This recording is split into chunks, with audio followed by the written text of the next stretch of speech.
Good evening, and thanks for joining tonight's TI Technology webinar hosted by Texas Instruments. Where tonight, we're really excited to bring to you another AP Pre-Calculus webinar. We've already kind of done an overarching introductory one a few weeks ago, but this one we're going to dive into Unit 1 and take a look at covariation and rates of change in polynomial and rational functions. My name is Mike Houston, and I'm the moderator for this event. I teach algebra and calculus near Pittsburgh, where I use TI technology to make tough to teach, tough to learn concepts accessible to all my students. And I'm really lucky to be joined by our two panelists, Katie Martinez and Vicki Carter. Vicki recently retired after teaching high school math for 46 years at West Florence High School. She's a former co-chair of the AP Calculus Development Committee and is currently serving as an AP Pre-Calculus consultant. She received the T-Cube Leadership Award in 2015 and has served on TI-Nspire authoring teams and has presented at many national, state, and local conferences. So Vicki, we're really lucky to have you with us tonight. Thank you. I'm really happy to be here. And Katie is in her 21st year of teaching high school math and is also a T-Cube national instructor as well out of San Diego, California. Technology has enabled her students to visualize mathematical relationships and make connections across the curriculum. So Katie, we're excited to have you with us as well. Thanks for having me. I'm very excited to be here. And Vicki is going to start us off with discussing our agenda for tonight. Okay, so we've already had our welcome and introductions. We're going to look at the Unit 1 learning objectives briefly, the mathematical practices and the connection to technology, and a little bit about the connection of Unit 1 with the actual AP Pre-Calculus exam. We're going to focus on covariation and rates of change. We're going to look at some technology that support those ideas and hopefully help your students visualize what this rate of change and change in rates of change mean. We're going to graph some piecewise functions because those are included, and we want to make sure that students can enter these into their calculator. We're going to look at end behavior with rational functions, specifically focus on a slant asymptote, but we could do something similar with the vertical asymptotes or even the end behavior with the horizontal asymptotes. We're going to try to get to a data set and do a little bit of regression. And then I think there's going to be a webinar drawing. Absolutely. Stick around to the end. One lucky winner is going to receive a TI graphing calculator, but it looks like we have a lot of stuff to get to. Katie, can you talk through some of our expected outcomes, please? Yeah, we're hoping you get a lot out of this session. These are the things that we are hoping you get to experience and learn about so you can take them onto your classroom. So specifically rates of change and how those bring out the features of functions and the change in rate of change. Looking at piecewise functions and how to use those on technology, and looking at other resources of the graphing calculator, specifically with transformations, and really focusing in on two of those parameters tonight. And then, as Vicki was saying, we're going to look at the end behavior of the rational functions using slant asymptotes. And then finally, hopefully we have enough time for some regressions since there's lots of modeling in the course. Awesome. Thanks so much. So many of you have already started using that chat window, so letting us know where you're from. Thanks so much. That's really exciting to see all the people that have joined us tonight. If you have any questions for Katie or Vicki, I know they have a lot of stuff to get through tonight, but they will do their best to try and get some of those questions that you have answered live. So go ahead and use that Q&A window on the right side of your screen to ask those questions. Obviously, again, we're going to be using that chat window to communicate overall, send general messages. As a reminder, this session is being recorded, and we'll provide a link to the certificate of attendance at the conclusion of the webinar. All right, Vicki, you ready to go? I am.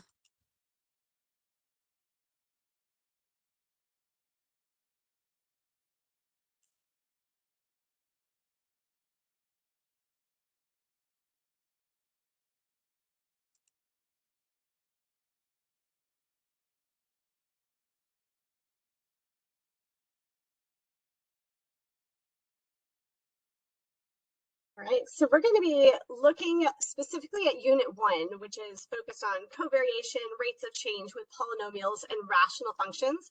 We want to point out here and give you the opportunity to write these down at the end, as well as we have our email addresses up there. So feel free to follow up with questions on that.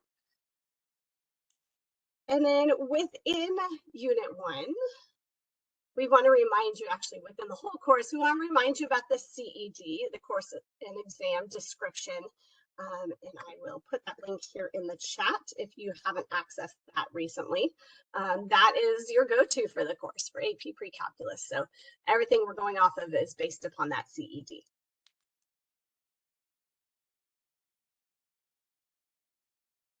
And then Unit 1 is really focused on polynomial and rational functions. And these are two key concepts that we're going to be going over. Covariation, which is how output values change in tandem with changing input values. So as we're changing our independent variable, how are those dependent variables changing? And then focusing in on rates of change. So as we said, we want to look at how rates of change give us the features of functions and how the changing rates of change also indicate certain features of functions. So we're going to focus in on those tonight. And then these are the Unit 1 topics that are outlined in your CED. The first half, or the first part of Unit 1, is focused on change in tandem, rates of change, and polynomial functions and their features. And then the second part of Unit 1 is focused on rational functions and all of their features. So the asymptotes, the zeros, the end behaviors, holes, and slant asymptotes. Also looking in that second half of Unit 1 at equivalent representations of both polynomial and rational expressions. So coming up with those equivalent representations, and then focusing on transformations of functions as well as modeling. Okay, if you recall, we also have 3 mathematical practices in our AP Precalculus class. Or course. Our first is procedural and symbolic fluency. So there are 3 skills there that students need to be aware of. Please notice that with and without technology are involved with both solving equations and inequalities and constructing new functions. We will look at some transformations tonight. The compositions and inverses are actually in Unit 2, and we will do some regression, hopefully tonight, but the linear, quadratic, cubic, and quartic regressions are included in Unit 1. The second mathematical practice is multiple representations. Again, notice where we have the use of technology, and that's in both of them. So identifying information from graphical, numerical, analytical, and verbal representations is going to be very important with the use of technology. And then that equivalent that Katie just mentioned, how can we look at equivalent polynomial expressions or rational expressions in order to get information about the function and using technology to do that? The third mathematical practice is communication and reasoning. Now notice there is no highlight about with or without technology in any of these, but to be honest with you, you almost have to use technology in many instances in order to be able to do these different mathematical practices, describing characteristics, applying numerical results. That would be like a regression or different things, supporting conclusions. So technology is going to be quite an important tool for students to use on this AP Precalculus exam. We have a question about technology that we're going to highlight tonight, and that's about, is it going to be highlighting 84 or Nspire tonight? And we will be highlighting both types of technology. So I want to make sure we were aware of that. Okay. Sorry. So Unit 1, we're going to talk about the exam a little bit. So there are 40 multiple choice questions. Part A has 28 questions and Part B has 12. That Part B is where the graphing calculator is required. And as you can see, the breakdown of the units of study that are on this, the first 2 parts there cover units of 1. So general functions with non-analytic is from units 1 and 2, 15 to 23% of the test of the multiple choice weighting. And then polynomial rational functions, which is obviously just unit 1, is 20 to 25% of that multiple choice questions weighting.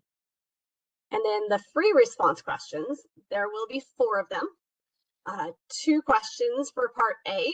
Those are straight from unit 1. So the first question is going to be all about function concepts. And the graphing calculator we really want to highlight here is required for these 2 questions. The second question is modeling a non-periodic context. So again, unit 1 there with polynomials, rationals, piecewise transformations, things of that sort. And then the second part, which is the non-calculator section of the free response, will be modeling periodic context and symbolic manipulations. So what is this role of technology in AP Precalculus and specifically in Unit 1? So this is straight from the CED. I think I retyped it just to make it a little bit more readable, but perform calculations, graph functions, and analyze graphs, etc. I want you to notice that every single bullet point up here applies to Unit 1.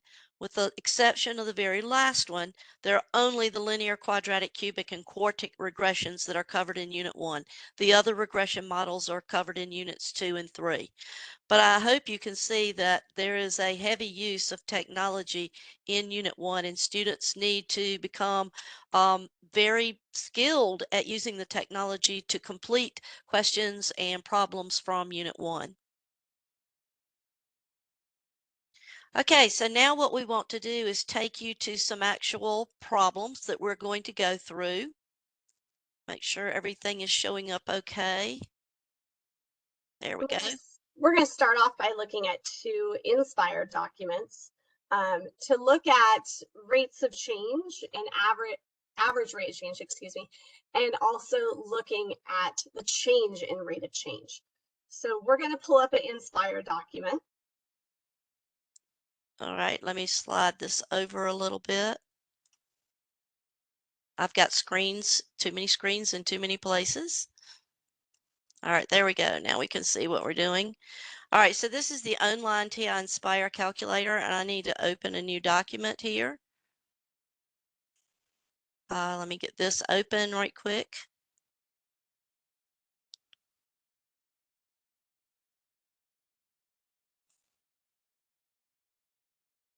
And let's focus on just the calculator here. It'll take it just a minute to get loaded up.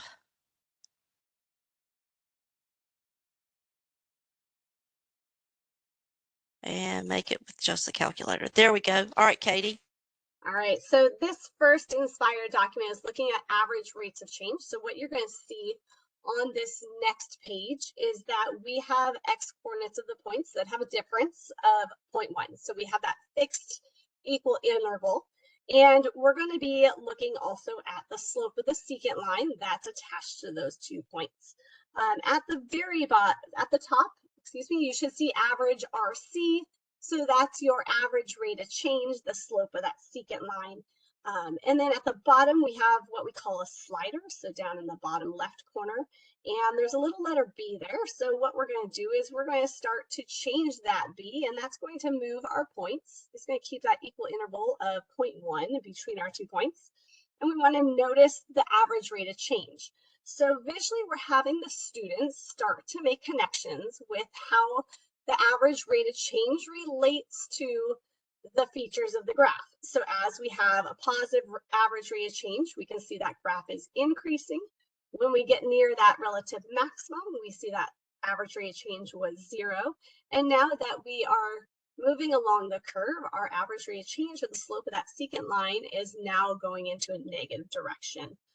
And so we're using the slider to have students examine and make conclusions on their own about what that average rate of change does and how it's related to the graph of this function. So we could also, if we wanted to, we could animate this, and we can then take it a step further and look at how the change in that average rate of change relates to the features of the graph. So we're going to animate this. All right, hang on. I need to get it back to the... Not a problem. Yeah, it just takes a second. I was having so much fun clicking the button and watching it move around. And this activity is being done on Nspire. This is a pre-created document. I know we had a question about, could this be done on the 84?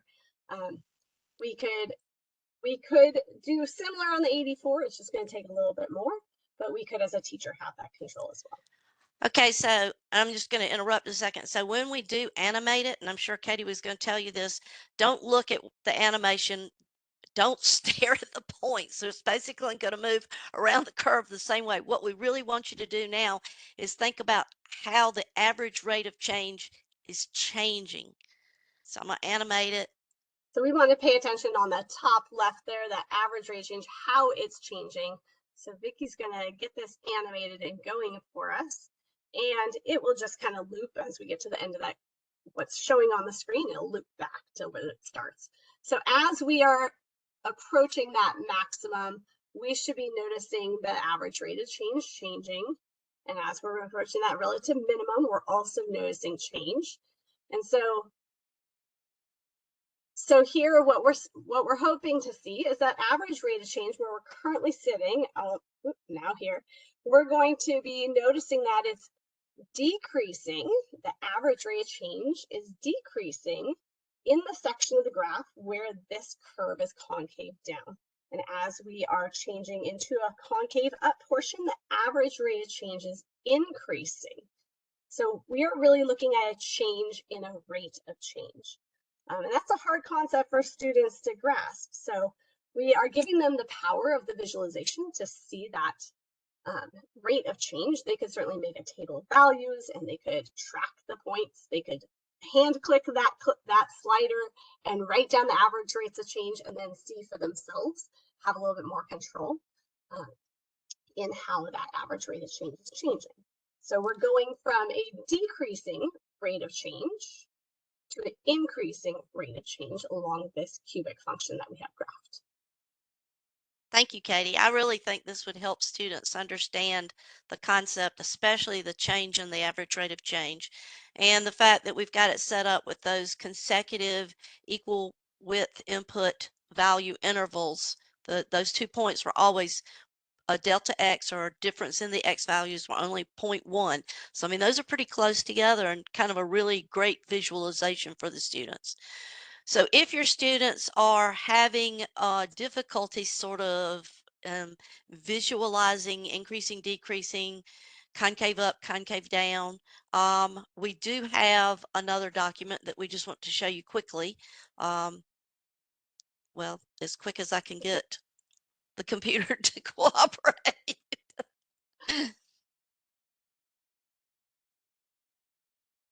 And this is going to be another pre-created TI-Nspire or pre-created TI-Nspire document. And it's just to help our students visualize where a function is increasing, where a function is decreasing, and then we'll get into concavity as well. So here on this page, we see a 5th degree polynomial that's graphed, and it said that on the first page. And if we click on the up arrow on that slider, it highlights the intervals where this graph is increasing. So we can see that as our x values increase, our output values are increasing. And if we press down on that slider, we can see it then decreasing. So it's giving us that visual connection and also helping us to realize that we are talking about intervals of x values where it's increasing and decreasing. And then we have a similar demonstration to show concavity. And if we click the up arrow, it'll highlight those regions, those intervals where the graph is concave up. And I think this would really help students there. Just in a lot of conversations I'm having with teachers, is the students are having difficulty thinking about where that point of inflection would be. If I could, like, as a teacher, project this on a smart board or a whiteboard of some kind and actually mark these endpoints of these intervals, then it would kind of give the students a little better understanding, perhaps, of where the function changes from concave up to concave down to give us those points of inflection. And we can have the students then describe what's happening with that change in rate of change as well. So in the opposite direction. So these two were just some pre-made slides that we wanted to give you to, even if you don't use the TI-Nspire, maybe there are ways to get access to it as a teacher, and that you could demonstrate this to your class, because I think that power of visualization is so important. Okay, what we're going to go to now are piecewise functions, and this time I am going to bring up the TI-84. And so we're going to graph this piecewise function. Katie, help me if I start messing up, Absolutely. because I'm an Nspire user and not an 84, but let's see if we can do this. No So problem. So you're going to go into your y equals menu to get to your graph. all right, so we have our ready to put our function in. What many people don't realize is that the newer versions of the TI-84, or one that has been updated perhaps, has a piecewise template. And so to locate that, we're going to press the math key. And it's not visible yet, but if I go down, I got to remember there's some more here. There's a down arrow there. We will find piecewise. So I'm going to click enter. And then it asks me, well, how many pieces do you want? Well, I have over here on our screen a two-piece piecewise. We have a linear piece and a quadratic piece. So I'm going to press my left arrow to make it decrease to 2, and then enter. I have to press enter on OK. And I actually get this very nice template that will allow me to enter this piecewise function.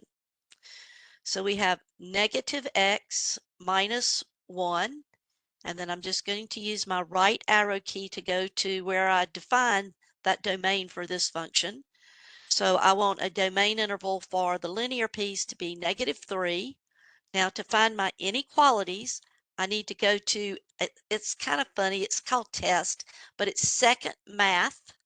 So if I go second math, I have my test inequality symbols. So I want less than or equal to, and then I need my x. And then I need my less than or equal to again. I could just click on 6 to make it a little quicker there. 0. Then I'm going to press my right arrow. It takes me to the second row. So now I want the second function, 3 minus parenthesis x minus 2. Close parenthesis. We want to square that so that we have a nice quadratic. Then my right arrow, 0, this time just less than, x, and then less than or equal to, oops, 4. By the way, one of the things I learned a long time ago is that if you don't want to go down a long way to find something, you can go up and it'll kind of take you to the bottom of the list, and that's beneficial. Any other pieces of And advice? Oops, I got the wrong I was symbol in going to say there, you have didn't I? the wrong inequality symbol. So what we can do is just arrow over so where cursor is right on top of it, and we can go back to that test menu and it'll copy right on top. There we go. Perfect. Okay, I don't know what window I'm graphing on, so I want to do a zoom standard window. So zoom standard, and here is our piecewise function. We have our little linear piece from -3 to 0, and then our little quadratic piece from 0 to 4. So one of the things students might have to do on using their technology is find the value of the maximum. So it is at the, well, we can talk about our relative extrema. So we have a relative max here at the endpoint. We have a relative max here at the top of the parabola, and we have a relative min down here on the y-axis and a relative min at the end of that parabola on that closed interval that we have defined it on. But we want to find the absolute, I meant to have absolute maximum there, not minimum, so I'm going to change that to maximum. I don't know where minimum came from, probably when I was playing with things today. Okay, so we want to find that absolute maximum. So Katie, I go to calculate, correct? So Correct. calculates Second under trace. trace. And that second trace button is going to really be key to any student that's using an 84, because that's where you're going to find your zeros, your min, your maxes, intersection, all of that good stuff. Okay, so we get a little prompt about a left bound. I like to get sort of close to it, but not like try to perfectly hit it. Katie, I don't know what your strategy is, but I I'm the want to make same sure I'm way. to the left of it. All right, now I want a right bound, so I need to make sure I know I've gone over the top and I'm back down the other side. So now my function is decreasing, so I'm going to take that as my right bound and then kind of go back to pretty close to where it is. That's a pretty good guess. And so I press enter, and it tells me essentially that my maximum is at the 0.23, but my maximum value, and this is something you're really going to have to talk to your students about, is that we frequently ask for the maximum value, and so that's the y value, so that would be 3 here.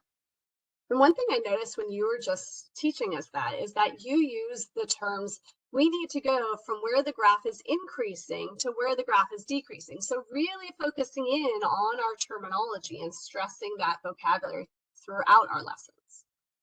Yes, that if the stressing and continuing to use correct vocabulary. Sure, you're going to use some colloquial terms occasionally and just things that we call stuff, but it really is important to keep talking about the same terms that are in the CED.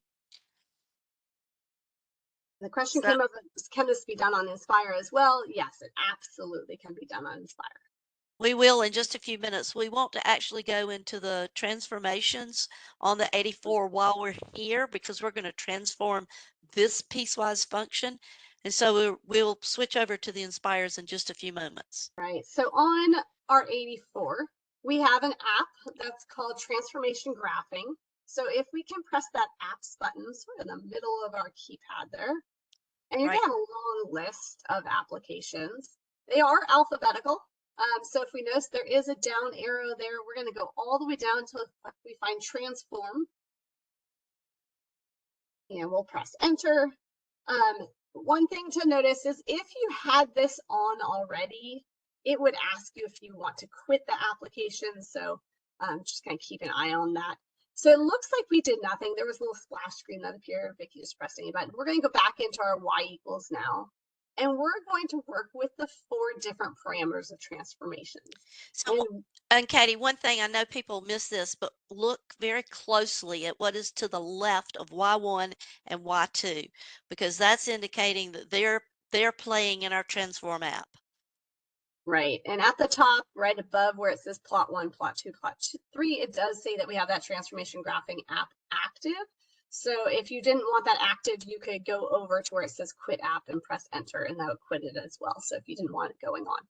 So let's go down to next to the equals next to y2, and we're going to type in a general transformation function. So let's press alpha and the math button to get A. So alpha math, that'll give us our A. And then we're going to put times.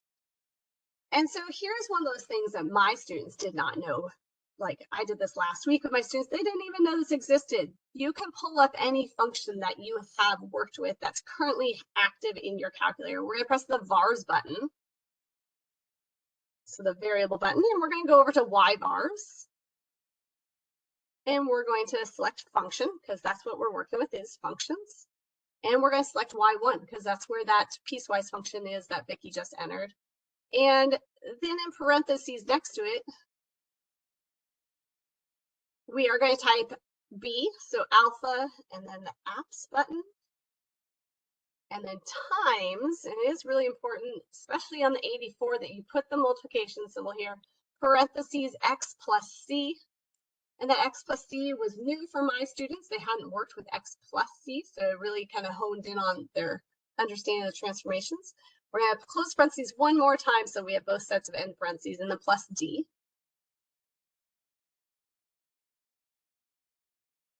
Awesome. And so this is our kind of generic transformation. So instead of having the f right there before the parentheses, we are recalling the y1 function. So let's go ahead and press graph.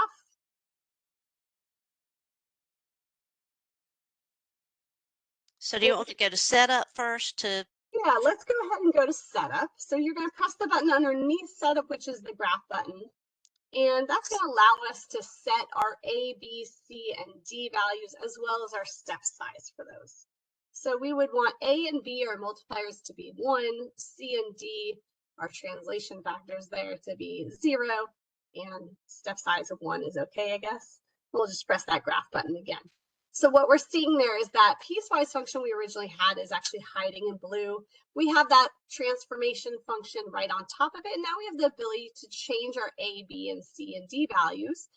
If we press the up arrow, if you press the up arrow one time there, Vicki, and I just said that wrong, If you could press it all the way until you have the B highlighted. So press There we go. Yep, there we go, perfect. So that we have that B parameter highlighted. The way we can change the values, we have a couple different ways. We can press the right and left arrows to change that value B.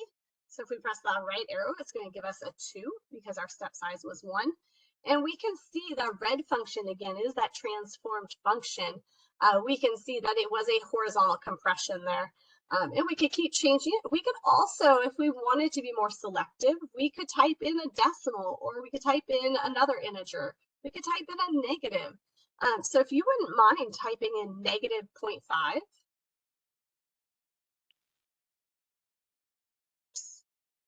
Oops. You could do it there too. I was going to say right on the B, but that's fine. And then graph. So Vicky went into the setup. We could actually have stayed right there on that screen and changed that value, but we can see here we did a horizontal reflection. So reflected over that y-axis, we horizontally stretched this graph out. So we're giving the students to make some predictions and to test those predictions of what would happen to the function. Another one that, for my students anyway, was that x plus c. In the past, when we did vertex form of parabolas back in Algebra 2, we always did x minus h. So that c value was new for my students. So if we go and change that c value, whoops. All right, what do you want the c value to be? No problem. Why don't we just change it to a positive 2? Okay. And let's press the button under graph. So we change that c to a positive 2, and we can see that translated to the left. So if our function had f of x plus 2, it would translate left. And Vicky's currently translating it using her arrows. So we're able to reinforce and have the students hone in on what each of these transformations, what each of these parameters does to any function. And using a piecewise function is kind of nice because sometimes these students, at least my students, came to me with a great knowledge of certain functions, but they haven't looked at transformations using piecewise functions. So this really allowed them to explore in greater depth. Oops, and it is very much like a slider for the 84. That's exactly what this is. Absolutely. And this could be taken to any course and any type of function, really. Most functions, I should say.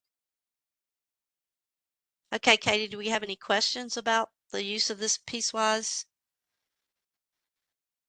transformation app?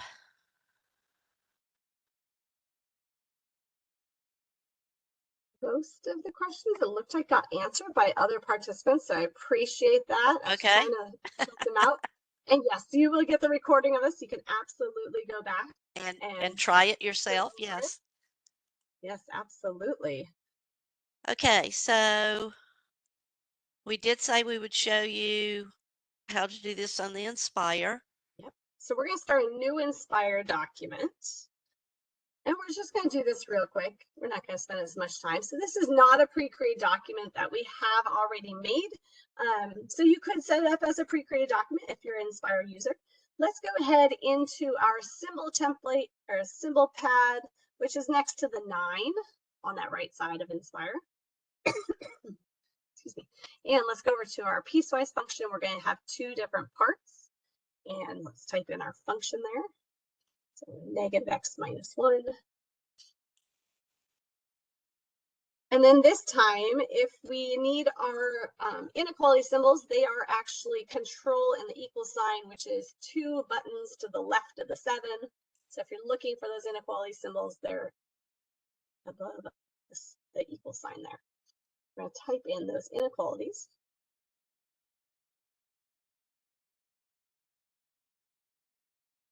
And then we had that quadratic one, 3 minus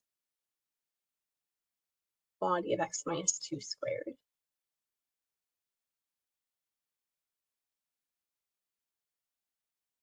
And like we said, you could do this with any function. So if you're just starting off with, when you get into trigonometry, for example, you can absolutely do that.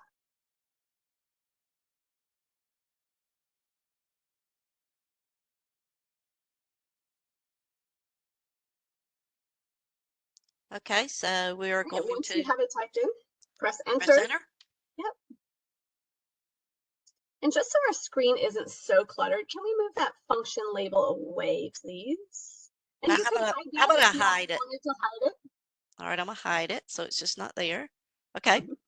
Yeah, that way we focus on the text or on what we want. And now we're going to go back into our function line. So if we press the tab, and we're going to type in that same generic transformation function, which is a times. And by the way, the calculator doesn't really know the difference between a lowercase and uppercase, so don't go to the trouble to make these uppercase. Yes, exactly. Okay. And this time we're going to go to our var button. Our variable button is above the 9. Or we could just type in f1 of x, right? Exactly. We could type in f1. Absolutely. So whatever we're comfortable with. If I had named a function, if I was working with something that had a meaning, I tend to use my variable button. And then this is where, again, it's really important that you do put the multiplication after that b. So b times the quantity of x plus c. And then we'll arrow outside of those parentheses and put our plus d.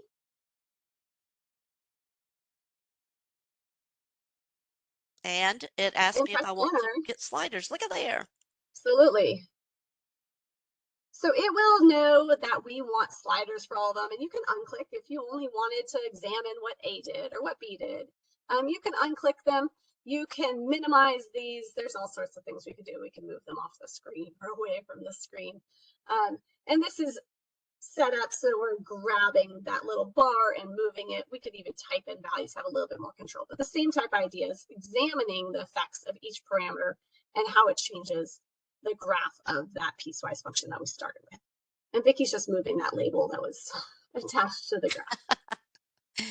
So again, like we move the B, and these are kind of nice because you can do them kind of quickly, you know, sliding them.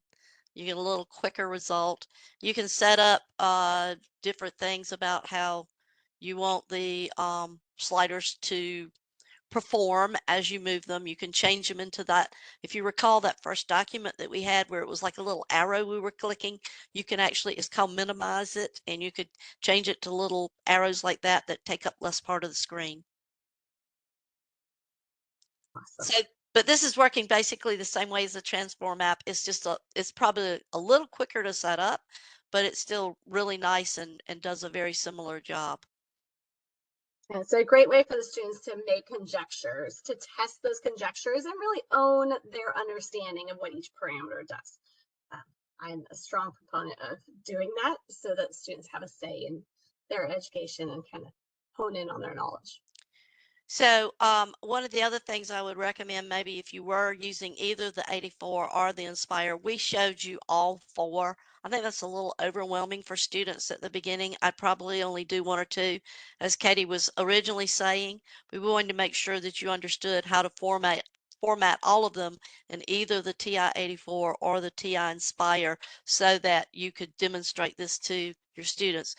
Katie, we also have that pre-made one. Do we want to open it? Just kind of give teachers an idea of what it looked like? I think it's okay. We have what we have on the screen there is very similar to the pre-made. Okay, all right.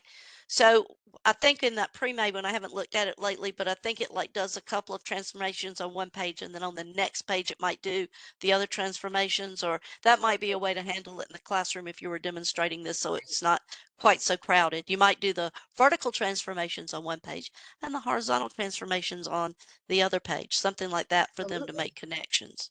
Absolutely. So essentially, this is what we did. This screen was here. I didn't click on it because we were using that same piecewise function, but we just thought that was easier rather than have to type in a whole new function. And I kind of think that linear and quadratic piece make the transformations a little more visual to the students. So using a piecewise function, I think helps them a little bit.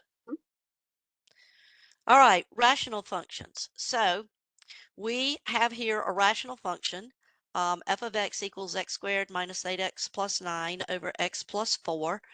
We are going to have to do probably a little bit of window adjusting to be able to see the entire graph. We there are several things that are going on here that I think are really important in the CED, where what we want to do once we bring the calculators up is remind you that in topic 1.7, where they're talking about these end behaviors and asymptotes, they do mention a slant asymptote and simply say that the slant asymptote is parallel to taking those leading terms of both the numerator and the denominator and just doing that division, x squared over x. So we're not telling them how to find the slant asymptote. We're simply telling them it's going to be parallel to this y equals x and have the same end behavior as that linear function, which I think is really important.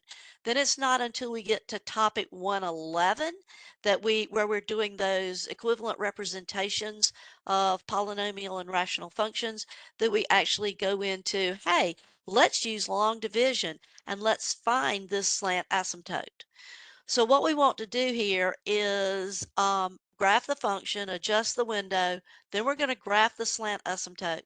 This is not a proof that we did the division right, but for students, it is making believers out of them, or at least if they do their division incorrectly, maybe if the slant asymptote doesn't look like it's where it should be, they have something to kind of go back and say, oh, maybe I need to change this a little bit. Maybe I need to check my division. And All right, so we're going to sorry go to back. interrupt. I do think having that same asymptote on the screen helps them to visually see why the end behavior is as it is. And just a reminder that we do have to write our end behavior using limit notation. So. Yes, and now here we are in this transformation app, so we need to get out of the transformation app. Katie, tell me the best way to do this right here, I think. I personally go all the way up in that y equals, go up to where it says quit app, which is in that plot line right there, and go all the way over until it's highlighted and just press enter, and you'll say quit transformation graphic. All right, so I want to go down to quit transformation graphic. Yes. Okay. And students forget to do that. And so that was the other reason I pointed out that little special symbol that was in Y1 and Y2. That's kind of a clue that you were, hey, you're still in that transformation app and you need to get out of it before you try to do some other things. Okay, so we want to graph this rational function. Students probably need to learn how to embed parentheses with the division in order to do this, but there is a magical fraction template that we can access. Which do you prefer, Katie? I always go with the fraction template. Anytime math can look like math to me. So wonder where it would be. So I type math. I see frac over there for Sorry, fraction, maybe. wrong. Let's check it out. Look at there. I always do. So if you're in your y equals, I always press the alpha key and then the y equals to get Okay. to the All right, so let's see. We've got us a quadratic in the numerator. So x squared minus 8x plus 9. Okay, and x plus 4. And anytime my And students are typing in functions, I do tell them, especially when they have exponents of polynomials or even this numerator there, make sure that if you're up in the exponent and you're going to type something else, make sure that you've gotten out of that exponent. Now with the square button, it automatically kicks you out of the exponent, but if you were doing x to the third, for example, you wouldn't want to continue typing up there. So well, I frequently put an entire polynomial as my exponent because I forget, but I do too. It's pretty obvious. Right. All right, so we're going to stay with Zoom Standard just to see what Zoom Standard does give us. And I don't think I'm seeing my entire rational function. So experiences do help. So if they've had some experiences with rational functions that have slant asymptotes, hopefully they know that there's a little something down here, maybe in the third and fourth quadrant, that we need to search for. So we're going to go to window. We could zoom out. I kind of tend to be a window changer, kind of experiment. So Y-min, what do you want to try, Katie? I think, is it like negative 20 or 25 that we might need? Well, Let's try 20. we know the y-intercept of our slant asymptote is -11, so. There we go. Okay, so let's graph that.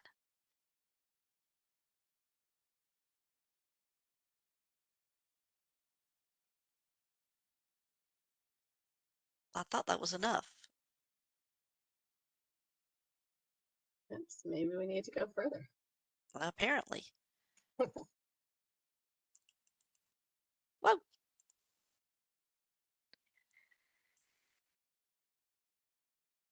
Oh, it was way down there. Oh, wow. And I We always, could always test some points. We could always test we could. -5, for example, and see where we need to be. That's true. That's true. So we could, and somebody suggested in the chat, I did see the chat pop up there a second, like zoom out. That zoom out is also a possibility. That could have been something that we tried. Do you want to get a little more of that graph in there? Yeah, why not? Okay. Let's go a little bit So lower there. let's do -15 here and maybe -50.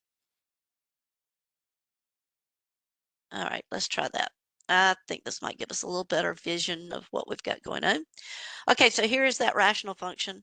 And so the students hopefully now have done their long division. They have obtained that slant asymptote. So they want to visually just sort of check to see what's going on. So we would go to our y equals, and now we want to graph x minus 12. And I would feel pretty good about that. Notice that it is going to be parallel to y equals x, which we had talked about from that EK in topic 1.7. So they're parallel. So I think that's a very rich discussion to have with your students. We know sort of that shape initially of the slant asymptote, and that our function is going to have that same end behavior, but then we need to actually be able to locate that slant asymptote by that long division, which is in topic 111. And it really does emphasize that end behavior. I mean, I don't know about everyone else's students. My students have a hard time with end behavior with slant asymptotes and understanding why, as x is increasing, why are my y values going in the direction they're going? And so this really just kind of allows us to emphasize it. And we could zoom out more and see a little bit further, you know, to the right on the screen if we really wanted to, but it does emphasize the end behavior and then gets into the notation with it. Absolutely. I really don't think we need to take the time to do this on the Nspire. It's pretty quick and easy on the Nspire. We're basically doing the same thing we did on the 84. But I would like for us to look at some regression. So let's hop over to our regression. Katie, I think you did an experiment with your students and got this data. I actually collected the data last year, so I'll be honest, that's not from this year. I did some ball balance data with my integrated math 2 students last year, looking at quadratic data, and we also looked at exponential decay with it. And so this is a portion of our data. So we had a motion detector, we bounced a ball, we let go of a ball underneath that motion detector and collected the time and distance data. So this is the distance from the motion detector, which was up in the air, and then how far the ball is from that motion detector, if you want to think of it that way. So we're going to put this data, and we could do this on Nspire as well. So same type of idea. We're going to put this data into lists. Modeling and looking at regressions is a big part of this AP Precalculus course. So we're going to go into Stat, Edit, and press Enter there. And we're going to enter our time data into L1. So we'll have 0, and then 0.05, 0.1, and 0.15.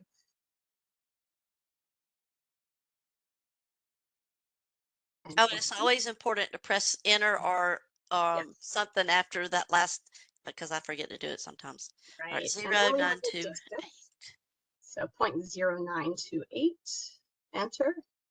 0.1416, enter. 0.1649, and 0.165.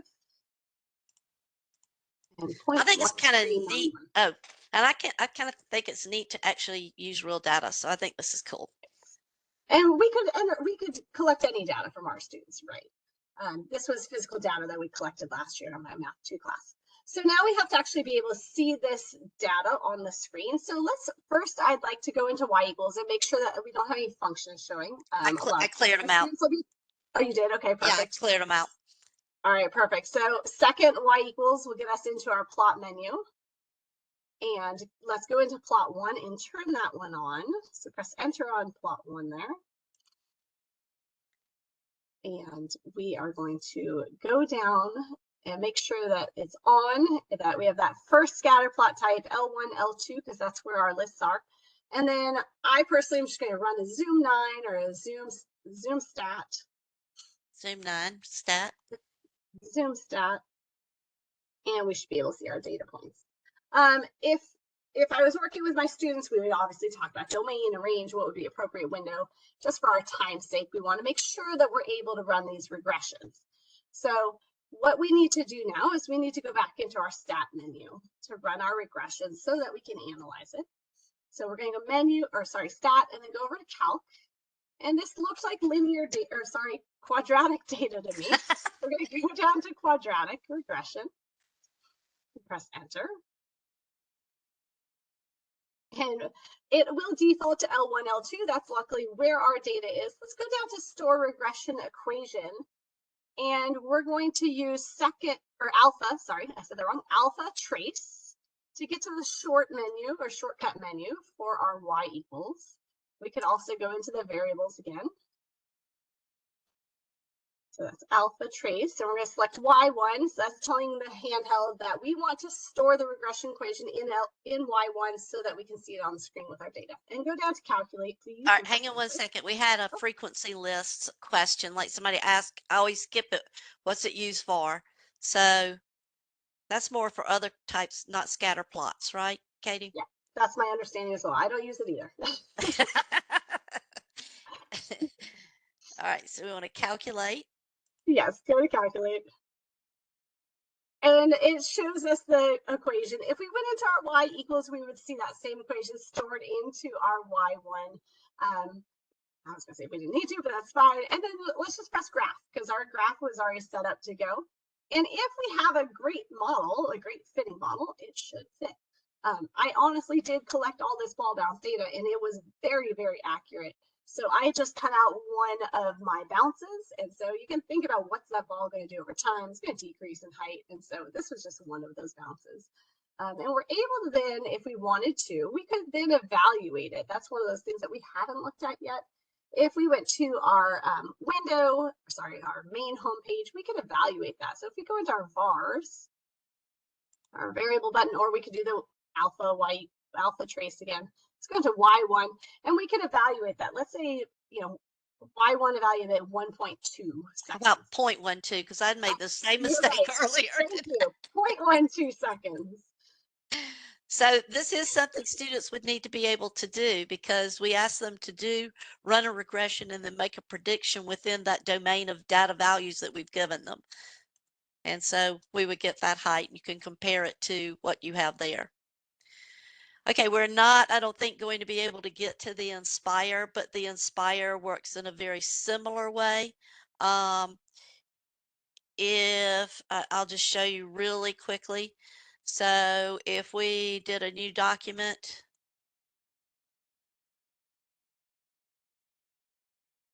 while you're getting that set up, there's a question about did we round the time column? So with the motion detector, I had set up my motion detector to collect data points at equal intervals. So that time column that you see there is what the motion detector with the CVR, how frequently it collected the data. So what you would do is go up probably on the Nspire, and now you can actually call it time, and maybe abbreviate distance, DIST, or something like that. You enter the data. I have, if it'll open quickly, Katie had already typed it into an Nspire document. Ball bounce. Let's see if it'll open pretty quickly. So this should be faster than typing it in. Maybe. Okay, so there's that data. Notice she called it time and distance. And so this was a list and spreadsheet page, but then I can add a new page. Oh, Katie has already added it for us here. So let me go right. And there's the data. And then you can run your regression. Personally, I prefer to run the regression on this page rather than there. And you basically go menu and you go down to statistics. whoops, and stat calculations, and your quadratic regression. You'll get a very similar box here, but you have to select your time, your distance, and then it defaults to the first open function register that you have, F1. So when I press OK, it's going to do that for me.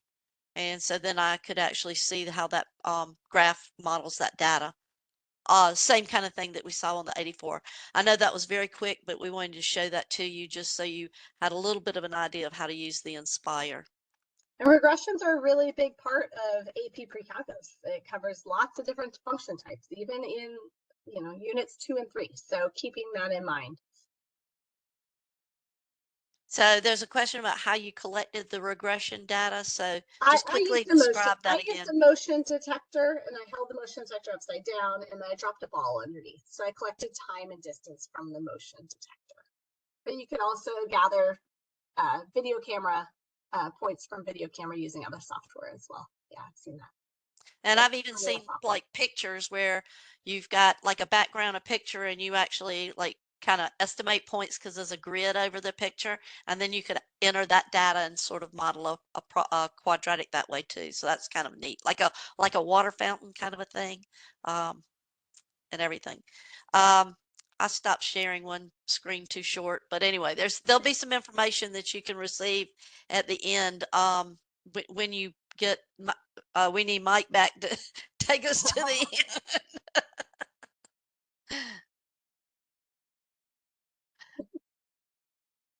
Thanks so much. One thing I wanted to point out before I forget is I know we have a couple special people on tonight that are helping out with the chat, and those people are our local educational technology consultants, and they're really special because they are the connection between what you need in the classroom and what Texas Instruments can offer you. So whether it be product demonstrations or like you saw tonight in the chat, just answers to overall product questions, best practices for using the technology, they're really great. And in case you didn't catch the link on where you can reach them, in case you're looking to get either the 84 Smart View or the Nspire software, they are offering that for free if you reach out to them. And I believe it's a 3-year license. But on any of our pages on our website, education.ti.com, it doesn't matter what page you're on. It could be any page. I'm just going to click on a random where to buy and scroll to the bottom of any page, and there'll be a contact TI at the bottom. If you click on that, then you can look at and expand the TI sales support. And there you go. So I think on tonight I saw Robin Paulson was on, and so was Beth Smith. So huge thanks to the two of them for helping out tonight. But you can reach out to these people; they're available and willing to help. So thanks so much to all the ETCs for everything they do.